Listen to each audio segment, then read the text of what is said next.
You're watching News 25. Local coverage you can count on. News 25 is brought to you by J.K. Nelson Law, voted Best of Las Vegas. Give them a call, 702-727-9900.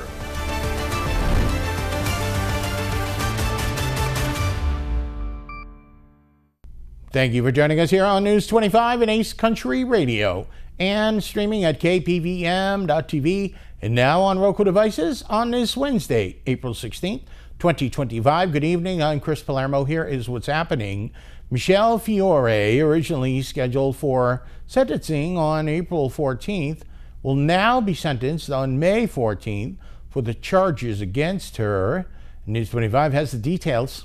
Former Las Vegas City Councilwoman and Pahrump Justice of the Peace Michelle Fiore is set to be sentenced now on May 14th after being convicted of multiple charges, including 6 counts of wire fraud and 1 count of conspiracy to commit wire fraud. Fiore was originally scheduled to be sentenced on April 14th, 2025. Fiore was found guilty in October 2024 of misusing donations collected for a police officer memorial that was never built. Prosecutors say she pocketed the funds, defrauding donors in the process. Each count carries a potential penalty of up to 20 years in prison. Despite this conviction, Fiore has maintained her innocence. She is currently suing for a new trial, claiming that she received ineffective legal representation during her original case. Her team is expected to continue pushing for a retrial as the new sentence date approaches. More news now. After 2 years on the run, a Las Vegas man has been arrested in Mexico by authorities for open murder. News 25 reporter Rory Rosell has the details. Nearly 2 years after a fatal shooting that killed Tabitha Tossi in Las Vegas, authorities have arrested the primary suspect, Oswaldo Nathaniel Perez Sanchez, in Ciudad Obregón, Mexico. Perez Sanchez, age 26, was apprehended on April 15th of this year by the District Attorney's Office specialized in arrests in Mexico with the assistance of the Mexican Marines. He remains in custody in Mexico, facing local charges while he awaits extradition to the United States. This arrest marks a major development in the case that began on April 22, 2023, when Las Vegas Metro officers responded to a report of a shooting at a residence in Las Vegas. Upon arrival, they found a woman suffering from a gunshot wound. The victim, later identified as Tabitha Tossi, was transported to UMC but succumbed to her injuries days later. Detectives from Las Vegas Metro's Special Victims Unit determined that Tabitha Tossi had been involved in a domestic dispute with Perez Sanchez, her boyfriend at the time. During the argument, Perez Sanchez allegedly produced a firearm and shot her before fleeing the scene. Following the incident, local federal and international law enforcement agencies launched an extensive manhunt. Perez Sanchez's extradition to the United States is currently pending, and this is a developing story. News 25 will update you when more information becomes available. Well, in his first public address since leaving office in January, former President Joe Biden delivered a speech specifically discussing Social Security. This speech included the recent changes, the possibilities, and what he thinks will happen in the future. News 25 has the story. In his first public address since leaving the office in January, former President Joe Biden delivered a pointed critique to the Trump administration's handling of Social Security, warning that the recent policy changes are placing the future of the program at risk for millions of Americans.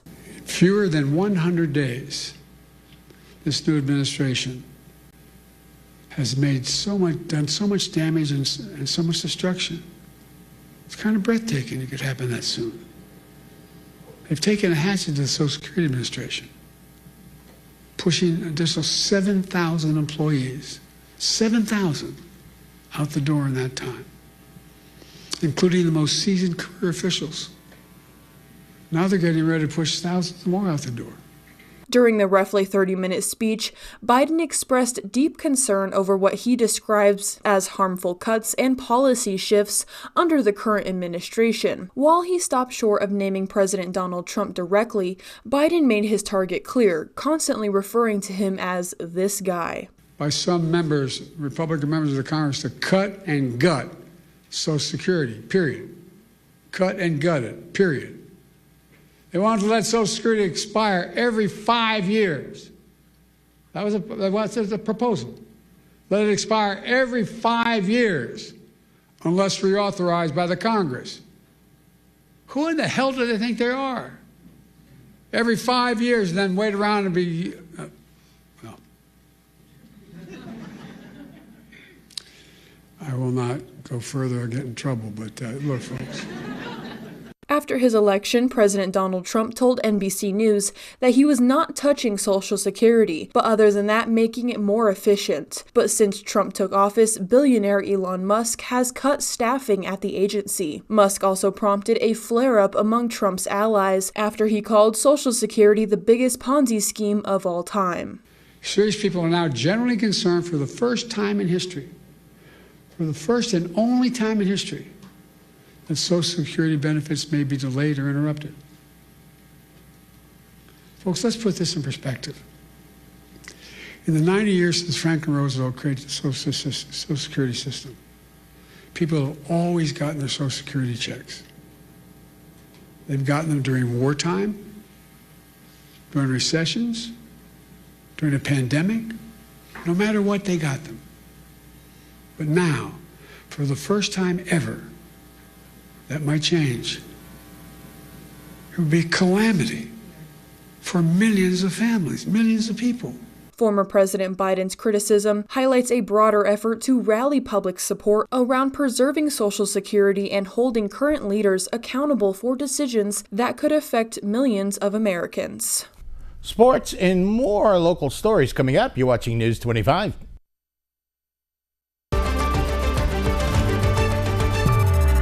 You're watching News 25. Local coverage you can count on.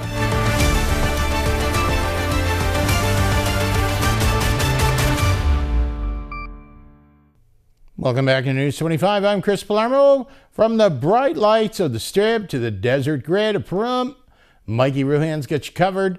Let's take a look at today's News 25 sports report.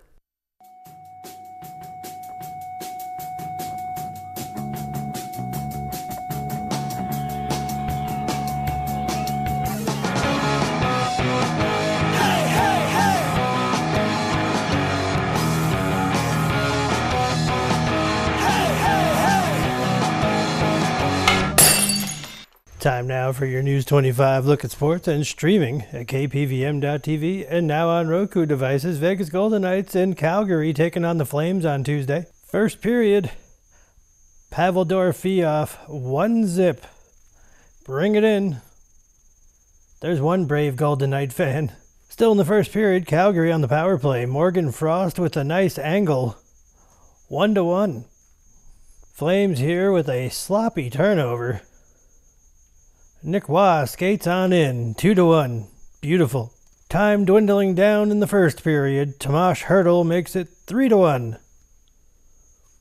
After a scoreless second period, Flames on the power play in the third period. Nazem Kadri makes it 3-2. A few minutes later, Flames with something cooking. Mikael Backlund ties it up at 3. Cross ice pass to Adam Klappa. 4-3 Flames, Rutrow. A 2-on-1 for Vegas. Brandon Saad, not too sad about that goal. He ties it up. We're going to overtime. Just kidding, we're going to a shootout. Shea Theodore must score to keep VGK alive. More like Shea doesn't score. Flames win 5-4. The Golden Knights conclude the regular season against the host Vancouver Canucks this evening. Las Vegas Aviators won their third in a row against the Sugarland Space Cowboys. Twice in single and knocked in a run. Facing the left-hander Wyman. Fastball, high fly ball to center, hit deep. Back goes Melton, away back, and it's walked off Daniel Susak walks it off with a bottom of the ninth inning blast, and the Aviators win the game 6-5. Rematch this evening at 6:35. Las Vegas native Bryce Harper is set to take another swing at fatherhood, and as a gender reveal, he used a blue bat against the San Francisco Giants on Monday. And Pahrump Valley Trojan varsity baseball are at the Meadow School this evening. That game starts at 6. And that's your look at sports on News 25. All right, thank you very much, Mikey. And a programming note here. Tomorrow, April 17th, KPVM will be broadcasting a live special event called Pandemonium Pro Wrestling. Our live broadcast of this special event will begin at 12 noon to 2:30 p.m. in the afternoon. This live wrestling event will be filmed from the Fremont Country Club in Las Vegas. Tune in tomorrow for the fun. And Las Vegas is home to some of the world's most historical landmarks, including the Pinball Hall of Fame. Our News 25 Clark County correspondent Maria Centers now joins us with more details about the Las Vegas legend. The world's largest pinball collection, the Pinball Hall of Fame, is right here in sunny Sin City on the Las Vegas Strip and is made possible by members of the Las Vegas Pinball Collectors Club.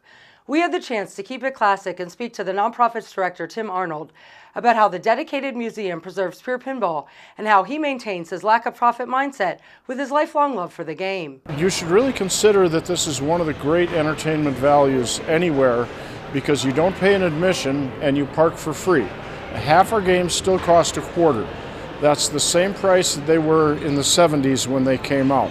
So it really is an affordable and fun way to spend $5, $10, $15, cheapest thrills on the Strip, we call it. The standalone structure that encompasses 25,000 square feet of pure pinball is located just steps away from the world-famous Welcome to Las Vegas sign. I come here every time I come here from Los Angeles. I have to stop here and play the classic pinball games. They've got pinball machines from every era of pinball, from the updated new stuff, brand new stuff, to the old school, way older, like 1920s, 1930s stuff.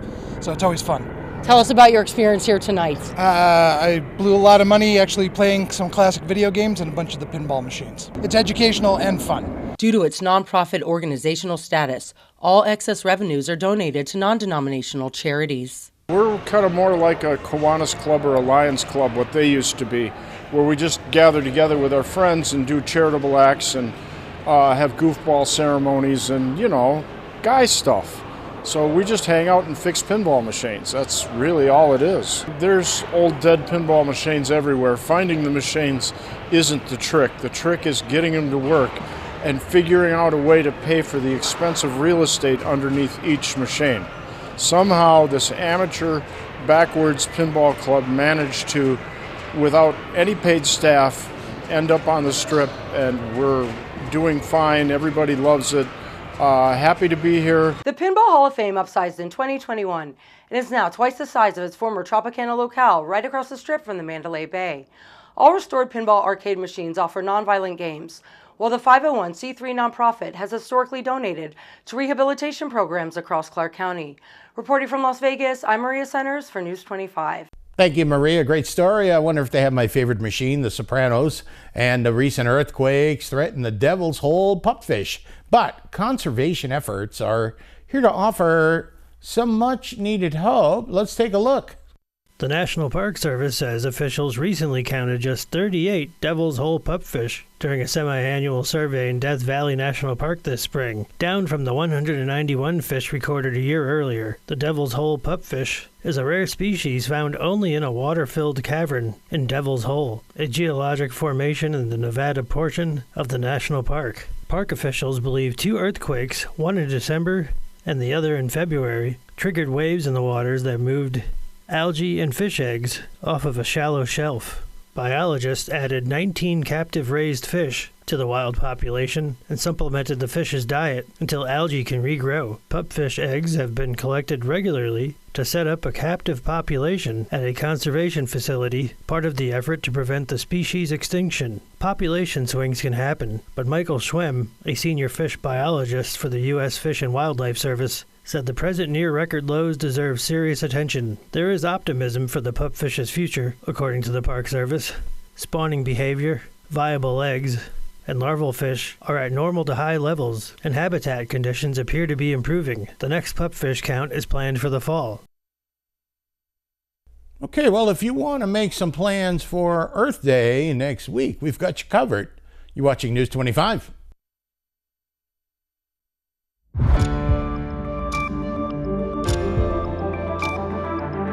You're watching News 25. Local coverage you can count on. News 25 is brought to you by Mountain West Lawyer, Injury Attorneys, 727-9500.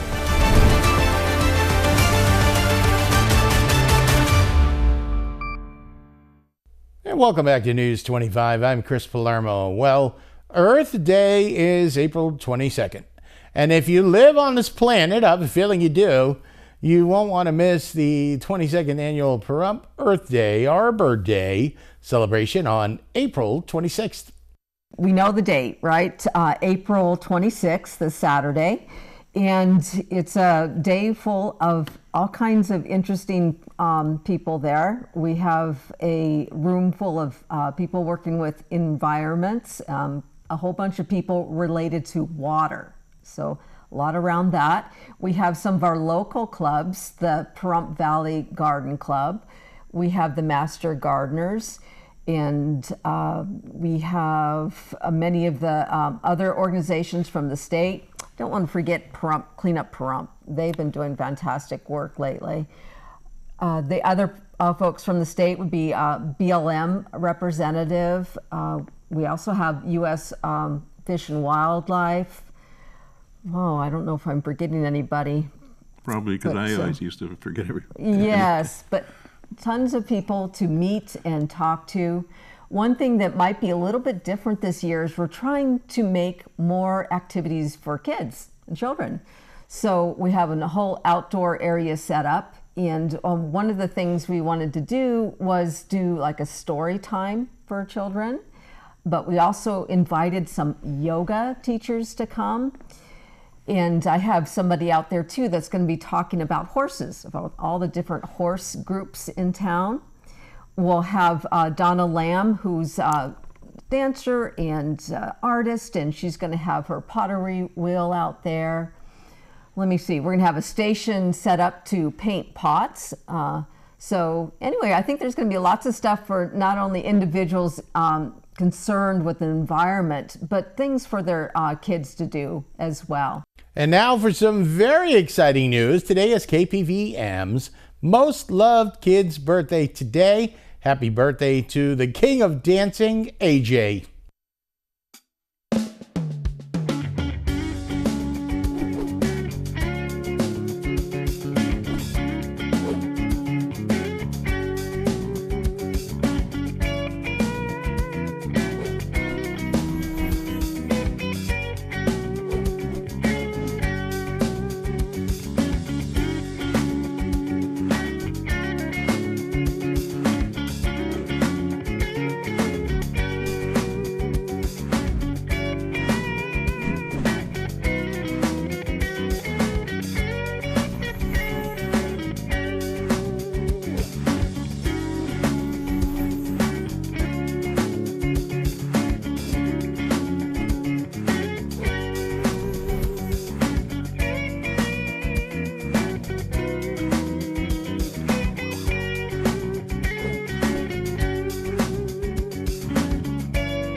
News 25 WeatherCam is brought to you by Lerner and Rowe Injury Attorney's Office in Pahrump. In a wreck, need a check? Call 702-877-1500.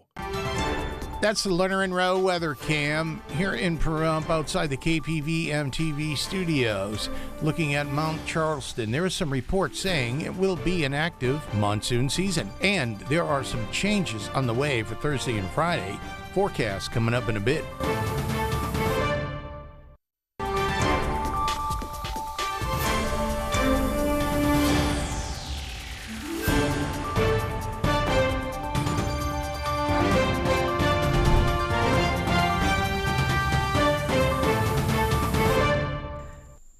evening, Nevada. My name is Rory Rosell, coming to you from the Channel 25 Weather Studios and taking a look at Nevada right up in northern Nevada, currently seeing 76 degrees. Fallon is seeing 77, Carson City is 71, Tonopah's at 68 degrees, Goldfield's at 70, Beatty's 10 degrees higher at 80 degrees, Amargosa is at 86, Las Vegas is at 85, and Death Valley is at 97 degrees. But here in the beautiful paradise of Pahrump, it's currently 80 degrees. The high today was 82 with partly cloudy skies. The wind was blowing south at 15 miles per hour, humidity 13%, and the sun rose this morning at 6:08 a.m. and is setting tonight at 7:18 p.m. The humidity rises up to 32%, and the wind continues to blow tonight at south-southeast at 11 miles per hour. The low tonight is going to be 52 degrees. Let's take a look at that 7-day forecast. Tomorrow it looks like it's going to be 72 degrees. On Friday it'll be a little chilly at 70 degrees with 20 mile per hour wind speeds. On Saturday 74, and on Easter Sunday will be 81 degrees. Monday 84, and on Earth Day, which is Tuesday, 86, and then back down to 84 on Wednesday. So make sure to stay hot or cool, however your preferences are, in this next holiday week. Back to the desk, here's Chris. All right, that looks pretty good, Miss Rosell. We get the memo, some cooler nights. So, I don't know, you might not want to turn that heat off just yet. That'll just about do it for all of us here tonight. I'm Chris Palermo. Make it a great night.